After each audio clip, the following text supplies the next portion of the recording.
मतलब we really love जब हमारा रूम नीट एंड क्लीन हो और वेल ऑर्गेनाइज्ड हो, राइट। चीज की ना एक स्पेसिफिक जगह होती है जहाँ पड़ी हुई वो अच्छी लगती है। कल देख के आपको अंदाजा तो हो गया होगा आज हम क्या बात करने वाले हैं, तो चलें साथ में मेरा रूम सेट करते हैं और साथ साथ ही बातें करते हैं। मेरा रीसेट डे है, सर्दियाँ गुजर गई हैं तो मैं कुछ एक्स्ट्रा चीज़ें रूम में से निकालूंगी और कुछ ज़रूरी चीज़ें रूम में रखूंगी और जो चीज़ें मेसी हुई हैं उनको ऑर्गेनाइज करके सेट करूंगी। फरवरी ना मेरा फेवरेट मंथ है। इसमें दिन खुले खुले से हो जाते हैं, फूल खिलना शुरू हो जाते हैं और हर चीज़ में ना लाइफ सी आ जाती है। और हम लोग मोटे गर्म कपड़ों से जब लाइट वेट कपड़ों की तरफ आते हैं तो मुझे ये चीज़ बहुत फैसिनेट करती है। सो आई डिसाइडेड कि मैं अपनी मोटी बेडशीट को उतार के भी आज कोई लाइट वेट बेडशीट बिछाती हूँ। का प्रॉमिस, मैं आप लोगों को कोई काम नहीं कहूँगी, सारा काम मैं करूँगी, बस आप लोगों ने लाइक शेयर एंड सब्सक्राइब करना नहीं। ओके, तो welcome back to my channel. I am Ayesha Siddiqua and I make videos about glow up and grooming. सिर्फ आउटसाइड ग्रूमिंग नहीं बल्कि इनसाइड ग्रूमिंग भी। If you are a girl and you want comfort and beauty in your life, you are exactly on the right channel. Like and subscribe, इससे आपको बहुत फ़ायदा मिलेगा इंशाल्लाह। अच्छा, तो अब सर्दियाँ चले गई हैं, मेरे मेसी रूम की हालत देखें। इसमें से मैं कुछ चीज़ें बाहर निकाल के रख दूँगी और जो सीज़न की चीज़ें हैं वो ला के रखूँगी और मेसी चीज़ें ऑर्गेनाइज करूँगी। That's it and let's have a productive discussion today. तो stay with me to spend a reset day as a mother and have a productive discussion. Well, happy life, happy relationships और specifically happy marriage हम सबका एक बड़ा dream होता है। बल्कि psychologist हमारी लाइफ की हैप्पीनेस हमारी रिलेशनशिप्स की हैप्पीनेस से ही मेजर करते हैं। हम अपने रिलेशनशिप्स में कितना सक्सेसफुल हैं ये डिसाइड करता है कि हम अपनी लाइफ में कितना सक्सेसफुल हैं। खैर, ये एक कॉम्प्लेक्स टॉपिक है जिस पे हजारों लाखों लोगों ने अपने अपने ओपिनियंस शेयर किए हुए हैं और डिफरेंट टिप्स अप्लाई करके देखे हुए हैं। और नेचर का ये तकाजा है कि नेचर बदलती रहती है और हर जनरेशन के बाद अगली जनरेशन में प्रॉब्लम्स और सॉल्यूशंस भी बदल जाते हैं। यार, हम इतनी भी सीरियस डिस्कशन में नहीं जाना चाह रहे। एक Gen Z married lady and a mom of 6 months old, अगर मुझसे पूछा जाए कि लाइफ में कौन सी एक ऐसी चीज है जो आपको हैप्पी रख सकती है, पीसफुल रख सकती है आपकी मैरिड लाइफ में भी और ओवरऑल आपकी लाइफ में भी, तो मेरा डेफिनेटली एक ही आंसर होगा, that is well organized room and well organized thinking. Room का मतलब कोई एक कमरा नहीं बल्कि रूम का मतलब हर वो जगह जहां आप अपना दिन स्पेंड करते हैं। Neat, clean and well organized होना चाहिए। अगर आप ऑफिस गोइंग या फिर जॉब करने वाली लड़की हैं तो आपकी जो बैठने का एरिया है, जो आपका ऑफिस है, जो आपका कैबिन है, वो भी वेल ऑर्गेनाइज्ड होना चाहिए। और अगर आप हाउस क्वीन हैं तो आपका रूम आपकी प्रायोरिटी लिस्ट में टॉप पे होना चाहिए। Well organized, maintained, neat and clean और खुशबूदार होना चाहिए। इसी इन्वायरमेंट हमारे अंदर स्ट्रेस हार्मोन्स रिलीज करता है जिसकी वजह से हम एंशियस और ज़्यादा टायर्ड फील करते हैं। और इसी के ऑपोजिट एक नीट एंड क्लीन इन्वायरमेंट और खूबसूरत कलर्स का इंतखाब और एक अच्छी फ्रेग्रेंस आपके स्ट्रेस को कम कर सकता है, स्ट्रेस हार्मोन्स को कम करके। इससे आपका मूड एकदम से अच्छा हो जाता है और आप stress free and happy feel करते हैं। अच्छा, ये तो हो गया एक एस्पेक्ट, मतलब अपने रूम को ऑर्गेनाइज रखने वाला। और दूसरा एस्पेक्ट है अपनी थिंकिंग को ऑर्गेनाइज रखने वाला। अब देखते हैं इसका क्या मतलब है। I mean, start thinking in organised way. आपको पता होना चाहिए आपका कौन सा रिश्ता आपसे क्या डिमांड करता है और उसकी असल प्रायोरिटी क्या है आपकी लाइफ में। किस बात को और किस रिश्ते को आपको कितनी इम्पोर्टेंस देनी चाहिए और कितने टाइम तक देनी चाहिए। कौन सी बात है जो अब एक्सपायर हो गई है, उसका सीज़न एक्सपायर हो गया, वो आपको निकाल देनी चाहिए। और कौन सी बात है जो आपको नई अडॉप्ट कर लेनी चाहिए।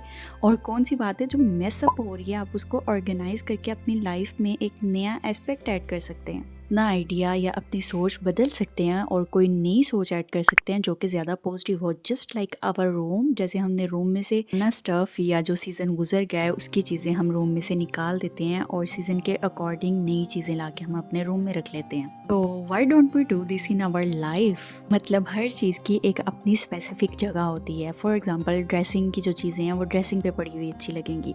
अभी मैसी हैं लेकिन अभी हम नीट कर लेंगे, कोई बात नहीं, लेकिन वो पड़ी हुई ड्रेसिंग पे ही अच्छी लगेंगी। उसको नीट करने का मकसद ये नहीं है कि मैं उसको बेड पे रख लूँ, वो ऑब्वियसली बहुत ऑफ और बहुत ऑकवर्ड लगेगा। इसी तरह से जब हम एक रिश्ते को किसी दूसरे रिश्ते के साथ मैसअप कर देते हैं तो वो भी उतना ही सिली और उतना ही ऑकवर्ड लगता है जैसे ड्रेसिंग की चीज़ें बेड पे पड़ी हुई लगेंगी। So start keeping your relationships in organised way as well. I mean, अपनी लाइफ में से कंपटीशन, कंपैरिजन, इस किस्म की टॉक्सिसिटीज़ को बिल्कुल निकाल दें।